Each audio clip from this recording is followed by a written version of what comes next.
Bismillahirrahmanirrahim. Zawalul ghadabi birriyadati wa ghairiha. Cara menghilangkan emosi yaitu dengan melatih diri dan dengan cara-cara yang lainnya. I'lam, ketahuilah, annahu, bahwasanya madamal insanu yuhibbu syai'an wa yukrihu syai'an fala yakhlu minal ghalidhi wal ghadabi. Bahwasanya selama orang itu masih cinta dengan sesuatu dan tidak senang, tidak cinta dengan sesuatu, maka tidak pernah sunyi dari ghalidh wal ghadab. Kalau kita belum bisa melepaskan cinta dan benci, maka kita ini tidak akan terlepas dari ghalidh wal ghadab. Ghalidh itu berperangai kasar, ghadab marah. Karena apa? Li'annahu min muqtadhat tabai. Karena itu adalah bagian dari tabiat manusia. Illa annahu qad tufidur riyadatu fi mahwi quwwati, kecuali orang itu telah melatih diri dengan mahwi quwwati, yaitu menekan kekuatan amarah, kekuatan amarahnya ditekan, diganti dengan al-hilmu, dengan bijak. Itulah yang disebut dengan al-mujahadah. Mujahadah itu menata diri, kemudian bercermin diri, wa takallufil hilmi, dan melatih diri dalam kesabaran, wal ihtimali muddatan hatta yasiral hilmu wal ihtimalu khuluqan rasikhan. Diasah terus menerus sehingga jadilah orang itu al-hilmu, bijak dalam menangani, menyikapi satu persoalan, maka pada akhirnya al-ihtimal khuluqan rasikhan, menjadi sempurna apa yang disebutnya adalah khulqun rasikh, akhlak yang baik. Fariyadatu laysat liyan'adima ghaidul qalbi. Maka riyadah, melatih diri, bukan berarti menghilangkan emosi atau amarah secara keseluruhan. Li'annahu ghairu mumkinin, karena bahwasanya kemarahan itu tidak mungkin hilang dari kita. Walakin liyasta'miluhu ala haddin yustahibbuhu syar'u. Tetapi kita mampu mempergunakan posisi-posisi emosi itu, yaitu yastahibbuhu syar'u, yang diperbolehkan oleh ajaran agama, wa yastahsinuhul aqlu, dan yang dianggap baik oleh akal. Wadzalika bikasri suratihi wa tad'ifihi hatta la yashtadda hayjanul ghaidhi fil batini. Sehingga dia mampu menekan atau mengendalikan diri, batas-batas amarahnya, sehingga la yashtadda hayjanul ghaidhi, tidak berkobar-kobar nafsu amarah itu fil batini, yaitu di batinnya, dalam hatinya. Wa yantahiya dhu'fuhu ila alla yadhhara asaruhu fil wajhi, sehingga menghilangkan atau meminimalkan nampaknya emosi itu dari wajahnya, sehingga tidak lagi nampak bahwa dia orang yang sedang marah. Nah, bapak-bapak dan ibu sekalian yang dirahmati Allah, marah emosi, kemudian cinta, benci, dengki, itu termasuk pekerjaan yang berangkat dari hati. Ya. Itu hal-hal yang terkait dengan hati. Allah Subhanahu wa ta'ala di dalam membahasakan baginda Rasulullah sallallahu alaihi wasallam dikatakan, walau kunta fazzan ghalizal qalbi lan faddu min haulik. Seandainya ada dalam dirimu wahai Muhammad sallallahu alaihi wasallam faddan, ya, keras, ya, kasar, ghalizal qalbi, lalu keras hati, berperangai kasar dan keras hati, lan faddu min haulik, maka pasti mereka itu umatmu akan meninggalkanmu, mereka berlari dari dirimu.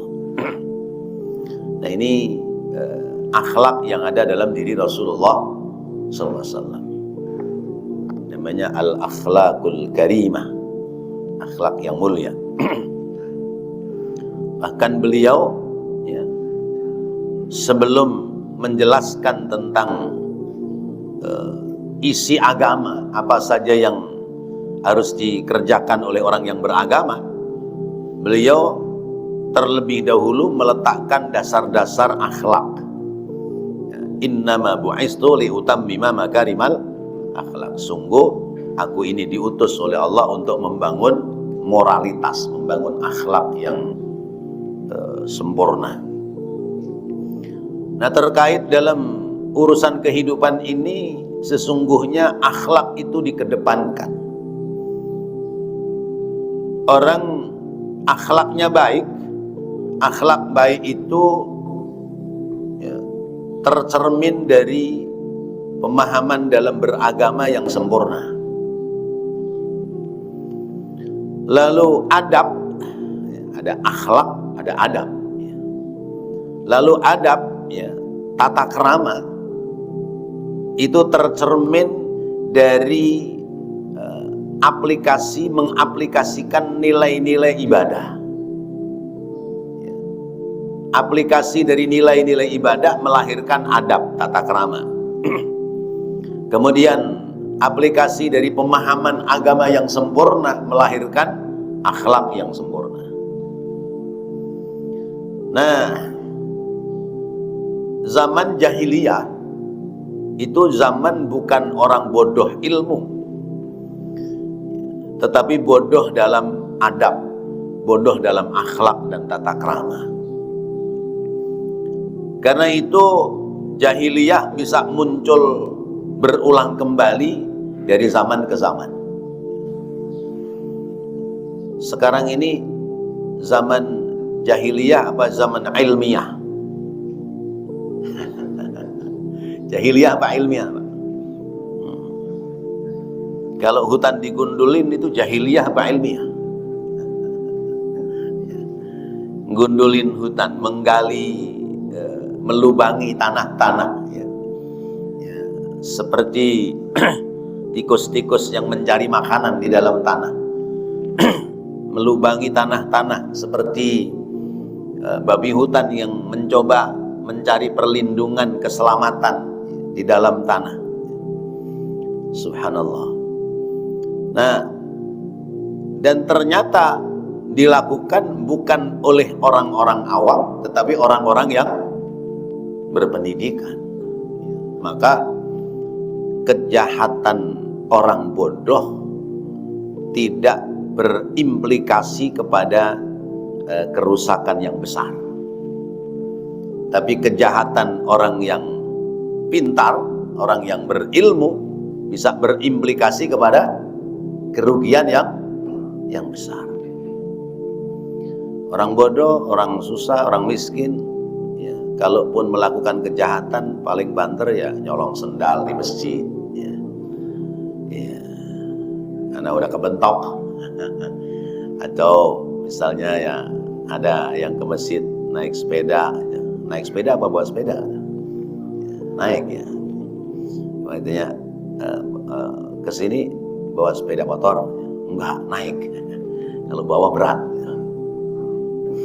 Nah itu kejahatan orang-orang bodoh. Ya. Paling banter ya nyolong motor, ya.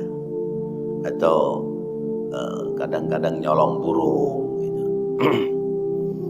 Nah, nyolong ayam. Ini kejahatan orang-orang tidak berilmu.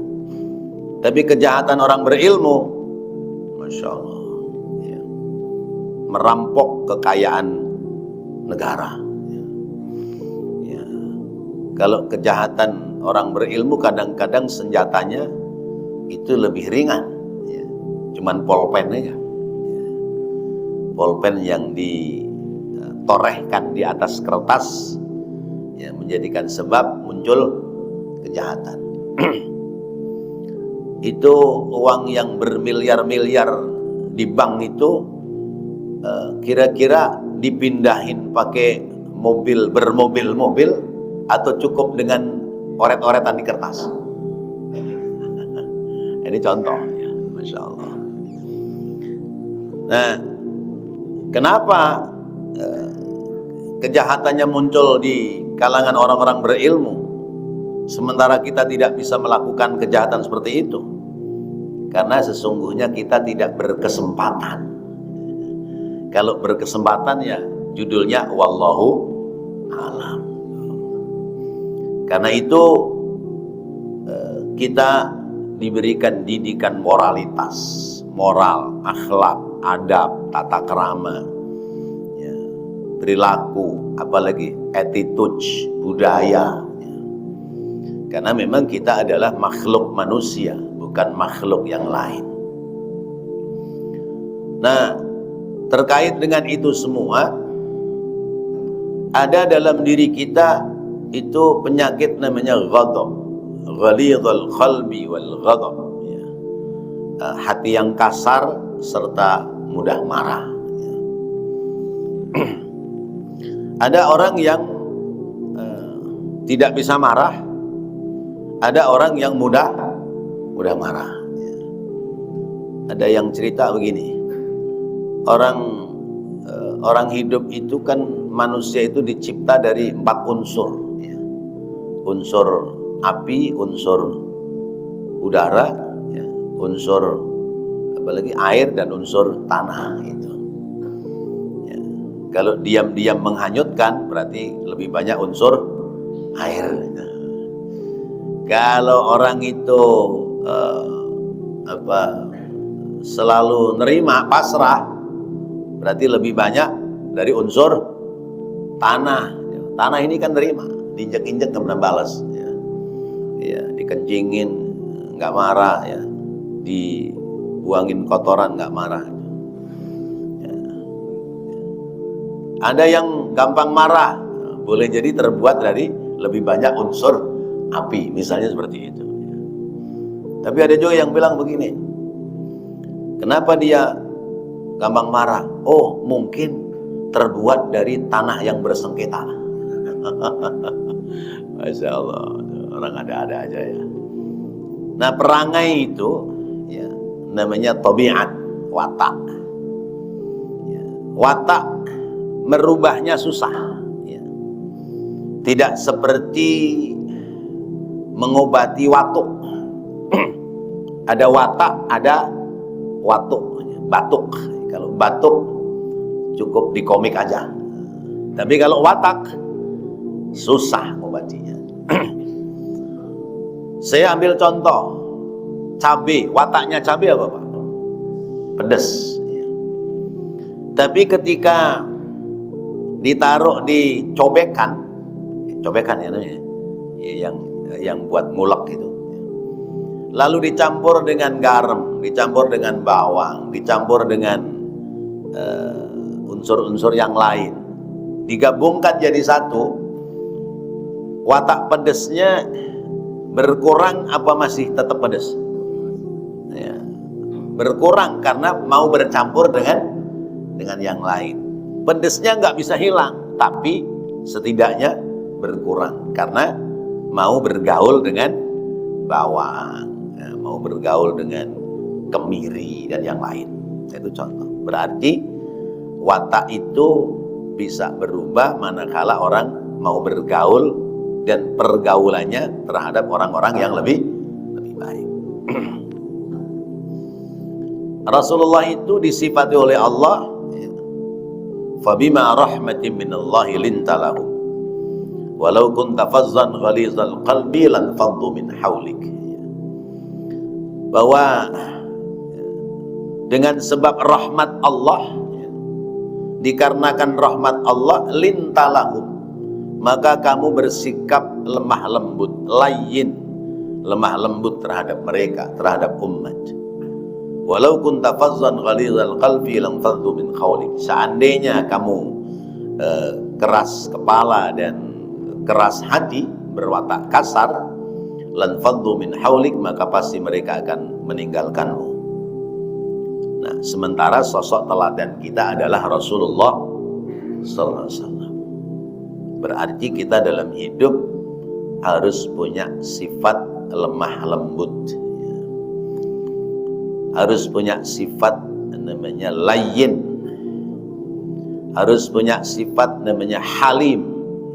Ada layyin, ada halim, ada lemah lembut, ada bijaksana.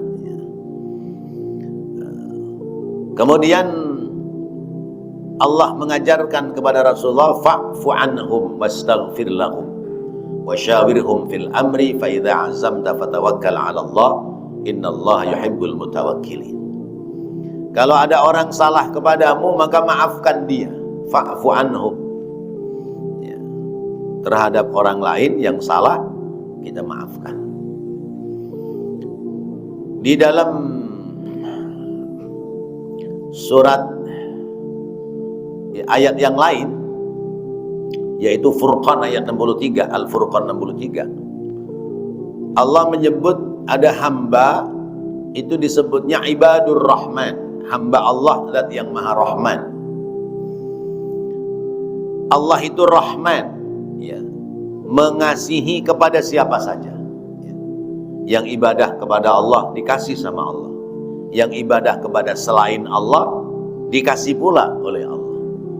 Yang baik dikasih, yang jahat dikasih rezeki, ya. Yang benar-benar pada ibadah dikasih, yang pada maksiat dikasih pula. Yang mintanya kepada Allah dikasih oleh Allah, yang mintanya kepada selain Allah, yang ngasih siapa? Ya, Allah. Orang-orang Konghucu berdoanya kepada Dewi Kuan Yin. Ya. Orang Buddha doanya kepada Siddhartha Gautama. Orang Hindu doanya kepada Dewa Brahma, apa? Ya, Dewa Brahma. Orang Kristen doanya kepada Tuhan Yesus Kristus. Yang ngasih siapa? Yang mengijabahi doa adalah Allah Subhanahu wa ta'ala. Maka itulah sifat Rahman, Rahmannya Allah. Maka kalau sifat Rahman itu kita pinjam dalam hidup, ya, sehingga kita mengambil sifat-sifat mulianya Allah, maka kita menjadi mulia. Menjadi mulia karena kita bisa mengasihi kepada siapa saja tanpa pilih kasih. Yang baik sama kita, kita senangi dia, ya, kita kasih. Yang jahat sama kita, tetap kita kasih, ya. Yang bersahabat dengan kita, kita kasih. Yang memusuhi, kasih juga. Nah, itu sifat Rahmannya Allah. Di surat Al-Furqan itu ada 13 poin, ya, ciri-ciri orang yang ibadur Rahman. Di antaranya adalah alladzina yamshuna 'alal ardi haunan. Pertama, orang itu kalau berjalan di atas bumi rendah hati, ya. Orang itu baik akhlak, rendah hati, ya. Tidak sombong, ya. Sopan, ya. Banyak berbagi, ya. Maunya nyari orang teman yang begitu, ya. Tapi kalau ingin dapat teman yang begitu, ya kita melatih diri menjadi orang yang seperti itu. Rendah hati, tidak ada kesombongan, kepada yang tua hormat, kepada yang muda menyayangi. Lalu yang kedua, wa idza khatabahumul jahiluna qalu salama. Kalau orang-orang bodoh itu mencibir, menjelek-jelekkan dia, qalu salama. Yang keluar dari lisannya adalah keselamatan. Artinya mendoakan. Mendoakan orang-orang yang sengaja memusuhi. Ya. Kita dimusuhin orang, Pak. Kita dimaki-maki orang. Ya. Kita dijelek-jelekin orang. Tapi kita mendoakan dia. Doain apa nyumpain kalau model kita? Sama-sama doa tapi beda. Iya. Kalau doain yang baik-baik, kalau nyumpain ya, yang jahat. Orang musuhin mulu, nyungsep dia. Nah itu doa juga, tapi doa ya, doa yang buruk. Nah, itu nggak boleh. Islam mengajarkan tidak seperti itu. Doanya, ya Allah, itu orang kenapa ya kok buruk sangka melulu kepada kita. Ya Allah, Engkau yang memiliki jiwanya, Engkau yang mengendalikan hatinya. Gerakkan ya Allah pada hal-hal yang baik. Nah, itu Islam mengajarkan begitu. Bagaimana Rasulullah ketika ditodong pedang oleh Daksur, ketika Rasulullah beserta para sahabat pulang perang, lalu kemudian istirahat ya, di satu tempat, lalu pedang Rasulullah ditancapkan di satu tempat, kemudian datang Daksur ya, mencabut pedangnya Rasulullah, lalu menunjukkan di hadapan Rasulullah, kemudian mengatakan, "Hai Muhammad, ya, siapa yang bisa menyelamatkanmu?" Ya. Rasulullah tersenyum, "Yang menyelamatkan saya ya Allah." Gemetar Daksur, jatuh pedangnya. Kalau kita yang ditantangin begitu, lalu orangnya jatuh, kira-kira diapain, Bang? Iya, diinjak sekalian kali gitu ya. Ya Allah. Rasulullah nggak begitu. Masuk Islam. Bagaimana Suraqah ketika mengejar Rasulullah, ingin membunuh Rasulullah, ketika terjatuh malah dibangunkan oleh Rasulullah. Lari lagi mengejar dengan kudanya, jatuh lagi, dibangunkan kembali oleh Rasulullah. Ya, sampai-sampai Suraqah mengatakan, "Muhammad, saya heran sama kamu. Tuhanmu itu terbuat dari apa? Tuhan saya itu paling mulia karena terbuat dari emas. Ya. Kenapa saya mau membunuh kamu kok nggak bisa? Ya. Berarti kamu dilindungi oleh Tuhanmu. Tuhanmu terbuat dari apa?" Maka turun ayat Qul huwallahu ahad, Allahus samad, lam yalid wa lam yulad wa lam yakul lahu kufuwan ahad. Ya. Gemeter tuh Suraqah, masuk Islam. Jadi keberingasan orang lain, kejahatan orang lain tidak dibalas dengan kejahatan. Bagaimana menantunya Rasulullah, ya, sahabat Ali ketika dalam perang, lalu kemudian musuh itu sudah dipegang dengan tangannya, ya, tinggal mengeluarkan pedang dan menusuk kepada musuhnya. Tapi ketika musuhnya meludahi Ali, apa yang terjadi? Dilepas, Pak, musuhnya. Musuhnya terheran-heran. "Ali, kenapa kamu melepas saya? Padahal tinggal ya, jus, udah mati saya." Begini, kalau saya membunuhmu sebelum kau meludahi aku, berarti aku membunuh karena Allah. Tapi kalau aku membunuhmu sesudah kamu meludahiku, berarti aku membunuhmu karena ghadab, karena marah, karena emosi. Maka dilepas. Subhanallah. Nah, ini contoh-contoh pelajaran yang tentu menjadi pertimbangan kita. Karena emosi dan marah itu ada kalanya dibolehkan, ada kalanya memang tidak dibolehkan.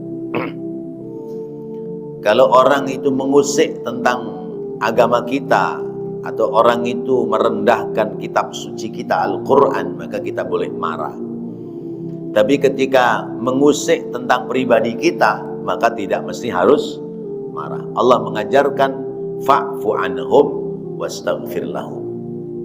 Maafkan dia dan mohonkan ampun dia kepada Allah.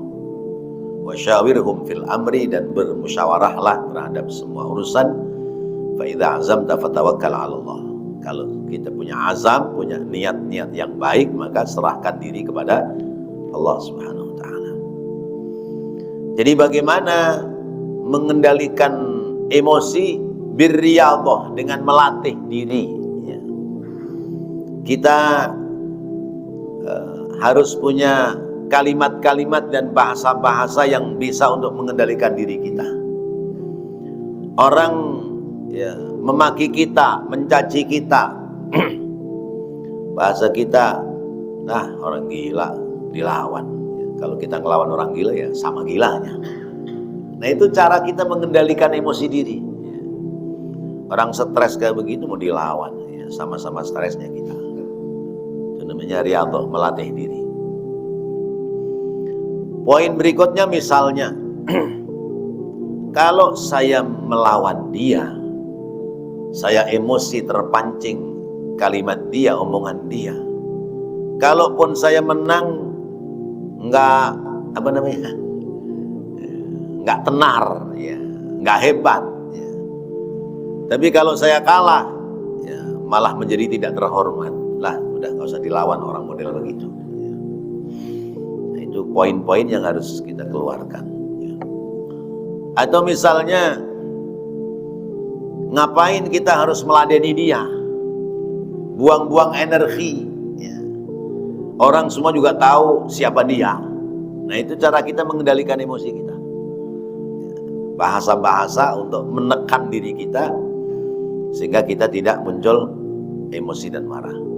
Atau bahasa lain lagi, misalnya misalnya melawan dia, untung kagak, ya, rugi juga kagak, biarin aja. Orang pasti pada punya penilaian, ya, tentang pribadi orang-orang sekitar kita. Kalau saya mengikuti dia, berarti ibarat ikan, saya terpancing sama dia. Ya. Udahlah, biarin aja. Nah, itu cara-cara kita dalam mengendalikan emosi dan amarah. Kalau emosi dan amarah kita dalam rumah tangga, saya yakin bapak-bapak sudah pada punya pengalaman, ya. Punya banyak pengalaman. Bagaimana Pak kira-kira? Di rumah itu yang banyak ngomong orang laki atau orang perempuan? Orang perempuan. Karena memang sudah tabiatnya. Ya. Ya, makanya kalau orang laki-laki cerewet, kayak perempuan tuh dia. Gitu. Jadi memang bahasa lisan itu lebih banyak keluar dari orang perempuan daripada orang laki-laki. Nah, kita sudah tahu tabiatnya begitu, ya sudah. Kalau bahasa orang kampung saya, cengkir. Ya. Kalau dia lagi kenceng, ya lagi marah mulu, udah nyingkir aja, nyingkir gitu. Nyingkir. Atau diem aja. Ya. Karena kadang-kadang, ya ini bukan karena kita orang laki-laki menang sendiri. Ya, orang perempuan itu kalau ngomong, ya, kalau nggak dibales suka marah. Ya. Diajak ngomong sih diem aja. Giliran dibalas nggak sesuai dengan harapannya, marah juga. Nah, itulah keadaannya. Maka ya sudah, lebih baik diam atau mengalah. Mengalah bukan berarti kalah, apalagi dalam rumah tangga. Sebab kalau satu sedang emosi, yang satu membalas dengan emosi, ya berantakan rumah tangga. Ya. Makanya kan modalnya syukur dan sabar. Menghadapi kehidupan modalnya syukur dan sabar. Syukur di saat Allah memberikan karunia, sabar di saat ada ujian-ujian dalam hidup. Wa qad yutasarrafu faqdul ghaidhi bi ghalabati nadri tauhid.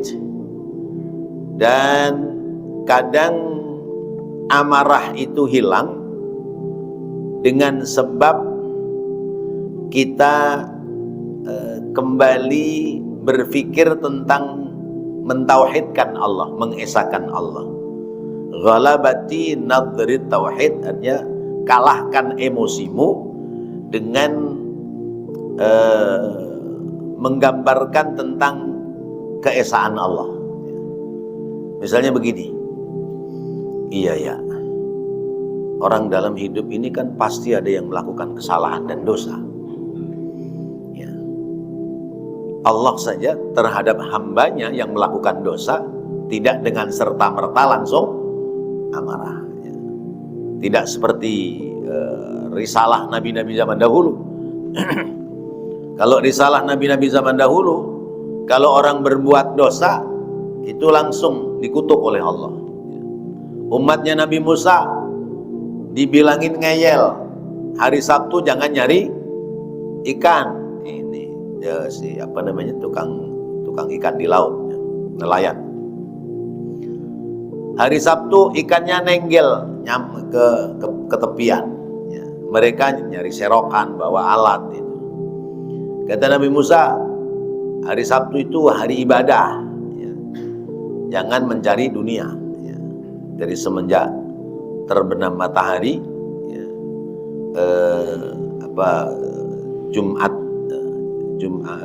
Sabtu malam, itu Jumat sore sampai terbenam matahari Sabtu malam. Nggak boleh cari dunia untuk ibadah. Kalau kita idza nudiya lis-shalati min yaumil jumu'ati, ya. Kalau sudah dekat-dekat adzan Jumat, ya, itu kita jangan beraktivitas, ya. Idza adzana yaumul jumu'ati harumal amal. Kalau sudah berkumandang adzan Jumat, haram kita beraktivitas. Haramnya karena meninggalkan ibadah sholat Jumat. Tapi kalau umatnya Nabi Musa itu semalam sehari tidak boleh beraktivitas. Berhenti nggak ngambil ikan pada hari Sabtu, tapi dia pasang jala, pasang kepis hari Jumat. Ikannya diambilnya hari Minggu. Nah, itu orang Yahudi Bani Israel begitu, banyak akal tuh. Ya. Akhirnya dinasihatin kembali oleh Nabi Allah Musa. Ngeyel, mana saya hari Sabtu tidak ke laut kok, hari Sabtu saya di rumah gitu. Tapi ternyata dia bikin cara. Murka Allah, kunu khirodatan khosi. Jadilah kamu kera-kera yang buruk. Jadi monyet. Ya, monyet asalnya dari manusia, bukan manusia asal dari monyet. Atau misalnya umatnya Nabi Allah Lot, ya, karena mereka mencintai sesama jenis, ya, diangkat negerinya, didekatkan kepada matahari, kemudian dibalik, jadilah laut mati. Itu kemurkaan Allah zaman nabi-nabi dahulu. Tapi zaman Nabi kita Muhammad sallallahu alaihi wasallam itu berbeda, ya. Berbeda karena Nabi berdoa minta kepada Allah supaya umat itu tidak mendapati siksa seluruhnya. Kalaupun ada yang kena musibah di satu wilayah yang lain masih bisa bantu orang atau saudaranya yang kena musibah. Kemudian tidak diberikan kemarau panjang seperti zaman Nabi Yusuf, ya, 7 tahun nggak hujan, bayangin aja. Kemudian tidak diberikan bahaya kekeringan sepanjang zaman. Atau sekalipun orang pada berbuat salah dan dosa, sepanjang masih banyak orang beristighfar, banyak orang beribadah, maka Allah menunda siksaan di dalamnya. Nah, Allah tidak menyiksa dengan serta-merta orang-orang yang telah melakukan kesalahan dan kejahatan.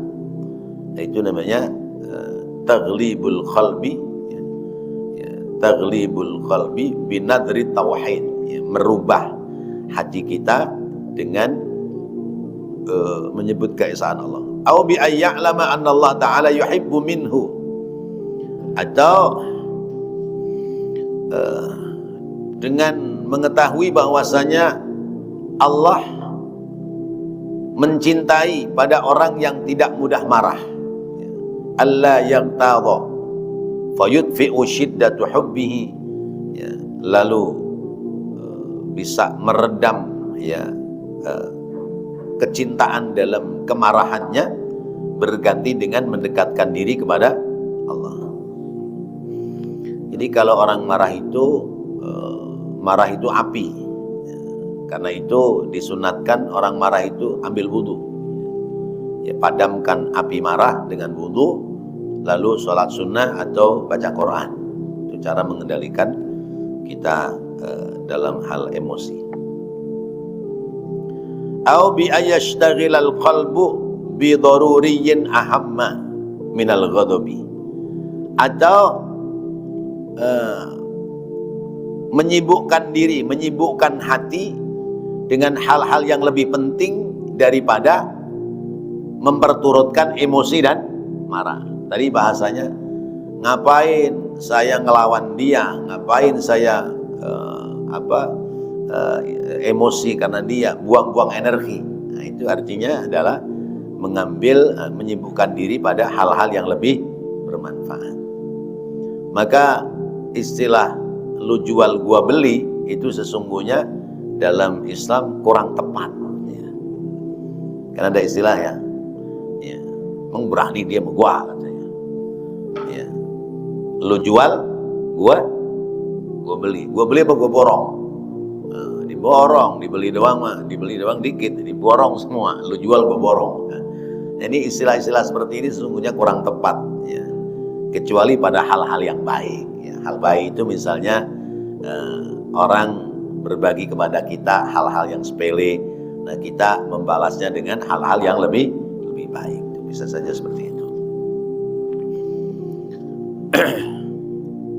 Kemudian listighalihi bi ghairihi, menyibukkan diri pada hal-hal lain yang lebih bermanfaat. Maka kadang-kadang hidup ini butuh hiburan juga, ya. Orang tidak harus paneng cari duit terus, ya, kerja terus atau ibadah terus, ya. Harus ada ruahul qalbi, ya. Hati ini harus dihibur. Kata Allah, "Huwallazi ja'ala lakumul arda dhalulan famshu fi manakibiha wa kulu min rizqihi wa ilaihin nusyur." Itu surat Al-Mulk tuh. "Huwallazi ja'ala lakumul arda dhalulan." Allah menciptakan bumi ini luas. Famshu fi manakibiha, maka berjalanlah, ya, di atas bumi, ya. Ya, jangan nguplek di rumah aja, ya. Ya, kita perlu healing, ya. Famshu fi manakibiha wa kulu min rizqihi, cobain itu kulinernya, ya. Supaya kita tahu, oh ada masakan Jawa, ada masakan Betawi, masakan Sunda, masakan Padang, ya. Nah itu Quran mengajarkan demikian. Artinya semakin kita bisa mengolah hati kita, semakin kita bisa mengendalikan diri kita, maka semakin kita menjadi orang bijak. Maka suka bilang, kenapa tuh dia gampang emosi, gampang tersulut marah? Oh, pikniknya kurang jauh, wisatanya kurang jauh, pengalamannya kurang banyak. Orang tambah pengalaman, tambah ilmu, itu tambah luas. Tambah luas ilmu, tambah luas dalam berpikiran.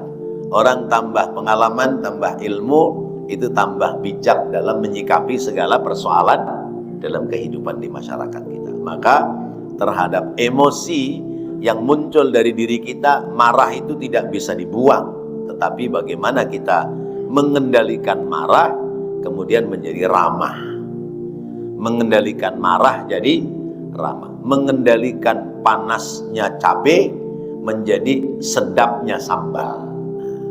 Demikian kira-kira hal terkait dengan melatih diri supaya tidak mudah emosi dan amarah. Wallahu a'lam bishawab. Mudah-mudahan apa yang kita pelajari pagi hari ini menjadi tambahan ilmu yang bermanfaat. Amin ya Allah ya Rabbal alamin. Rabbana taqabbal minna innaka antas sami'ul alim wa tub alaina innaka antat tawwabur rahim. rabbighfir warham wa anta khairur rahimin. Allahumma inna nas'aluka khaira hadzal yawm fathahu wa nasrahu wa nurahu wa barakatahu wa hudah. Allahumma inna nas'aluka khaira hadzal yawm wa khaira ma fi wa khaira ma qablahu wa khaira ma ba'dah wa na'udzu bika min syarri hadzal yawm wa syarri ma fi wa syarri ma qablahu wa syarri ma ba'dah. Allahumma inna nas'aluka min fujaatil khair wa na'udzu bika min fujaatil syarr. Allahumma inna nas'aluka khairal haya wa khairal mamah wa khaira ma baina dzalik wa na'udzu bika min syarril haya wa syarril mamah wa syarri ma baina dzalik. Rabbana atina fid dunya hasanah wa fil akhirati hasanatan wa qina adzaban nar. Wassallallahu ala sayyidina Muhammad wa ala alihi wa sahbihi wasallam. Walhamdulillahi rabbil alamin. Subhanakallahumma wa bihamdika asyhadu an la ilaha illa anta astaghfiruka wa atubu ilaik. Terima kasih dan mohon maaf. Assalamualaikum warahmatullahi wabarakatuh.